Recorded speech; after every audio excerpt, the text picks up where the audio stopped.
हरिओम नारायण। संबंध। आश्चर्य और खेद में निमग्न हुए अर्जुन आगे के श्लोक में अपनी दलीलों का अंतिम निर्णय बताते हैं।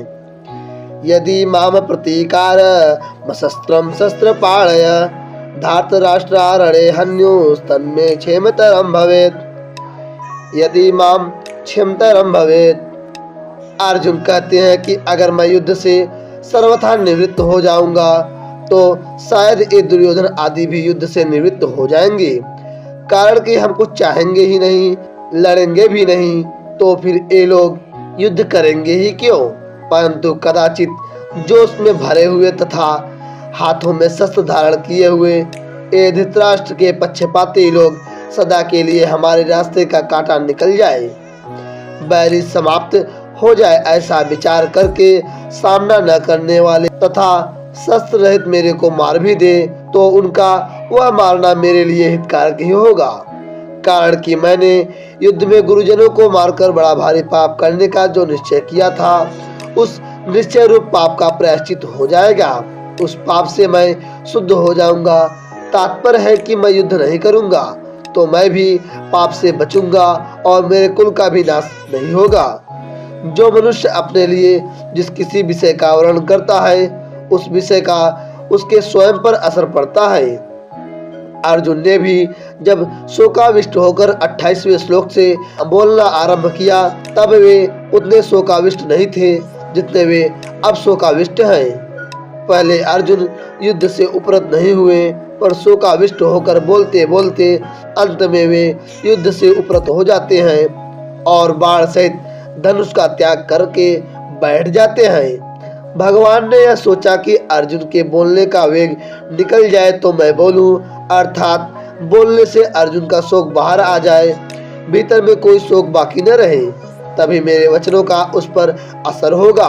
अतः भगवान बीच में कुछ नहीं बोलते।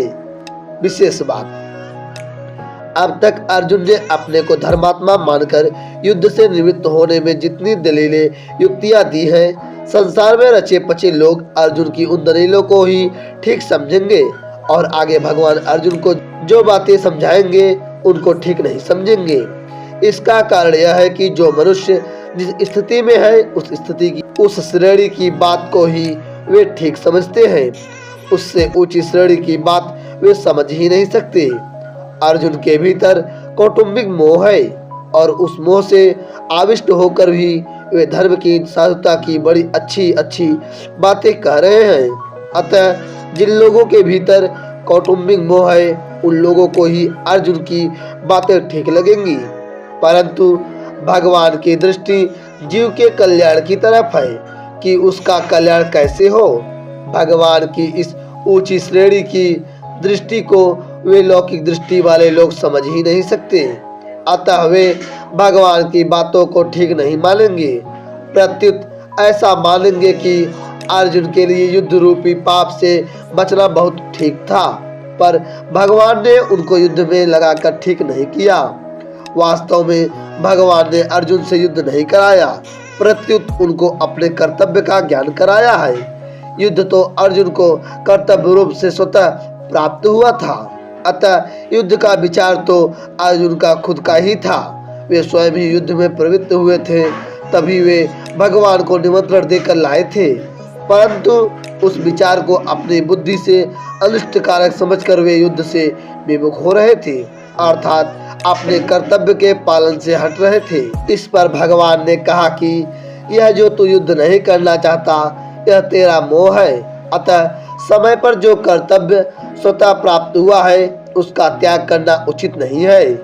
कोई बद्री नारायण जा रहा था, परंतु रास्ते में उसे दिशा भ्रम हो गया, अर्थात उसने दक्षिण को उत्तर और उत्तर को दक्षिण समझ लिया, अतः वह बद्री नारायण की तरह न चलकर उल्टा चलने लगा। सामने से उसको एक आदमी मिल गया। उस आदमी ने पूछा कि भाई कहाँ जा रहे हो? वह बोला बद्री नारायण। वह आदमी बोला कि भाई बद्री नारायण इधर नहीं है, उधर है, आप तो उल्टे जा रहे हैं। अतः वह आदमी उसको बद्री नारायण भेजने वाला नहीं है, किंतु उसको दिशा का ज्ञान कराकर ठीक रास्ता बतलाने वाला है। ऐसे भगवान ने अर्जुन को अपने कर्तव्य का ज्ञान कराया। युद्ध नहीं कराया है। स्वजनों को देखने से अर्जुन के मन में यह बात आई थी कि मैं युद्ध नहीं करूंगा। नयोत्से दूसरे अध्याय का 9वां श्लोक। पर भगवान का उपदेश सुनने पर अर्जुन ने ऐसा नहीं कहा कि मैं युद्ध नहीं करूंगा, किंतु ऐसा कहा कि मैं आपकी आज्ञा का पालन करूंगा। करिष्ये वचनम तो 18वें अध्याय के 73वें श्लोक में, अर्थात अपने कर्तव्य का पालन करूंगा। अर्जुन के इन वचनों से यही सिद्ध होता है कि भगवान ने अर्जुन को अपने कर्तव्य का ज्ञान कराया है। वास्तव में युद्ध होना अवश्यंभावी था, क्योंकि सबकी आयु समाप्त हो चुकी थी। इसको कोई भी टाल नहीं सकता था। स्वयं भगवान ने विश्वरूप दर्शन के समय अर्जुन से कहा है कि मैं बढ़ा हुआ काल हूँ और सबका संहार करने के लिए यहाँ आया हूँ। अतः तेरे युद्ध किए बिना भी ये विपक्ष में खड़े योद्धा लोग बचेंगे नहीं। 11वें अध्याय का 32वां श्लोक। इसलिए यह नरसंहार अवश्यंभावी होनहार ही था। यह नरसंहार अर्जुन युद्ध न करते तो भी होता।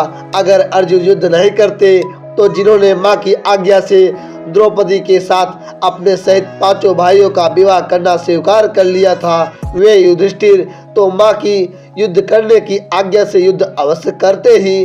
भीमसेन भी युद्ध से कभी पीछे नहीं हटते, क्योंकि उन्होंने कौरवों की मारने की प्रतिज्ञा कर रखी थी।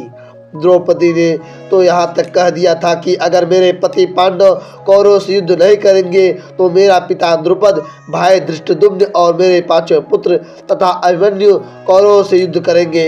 इस तरह ऐसे कई कारण थे जिससे युद्ध को टालना संभव नहीं था। होनहार को रोकना मनुष्य के हाथ की बात नहीं है, परंतु अपने कर्तव्य का पालन करके मनुष्य अपना उद्धार कर सकता है और कर्तव्यच्युत होकर अपना पतन कर सकता है। तात्पर्य है कि मनुष्य अपना इष्ट अनिष्ट करने में स्वतंत्र है। इसलिए भगवान ने अर्जुन को कर्तव्य का ज्ञान कराकर मनुष्य मात्र को उपदेश दिया है कि उसे शास्त्र की आज्ञा के अनुसार अपने कर्तव्य के पालन में तत्पर रहना चाहिए, उससे कभी च्युत नहीं होना चाहिए। संबंध। पूर्व श्लोक में अर्जुन ने अपनी दलीलों का निर्णय सुना दिया। उसके बाद अर्जुन ने क्या किया, इसको संजय आगे के श्लोक में बताते हैं। आगे का अर्थ अगले श्लोक में।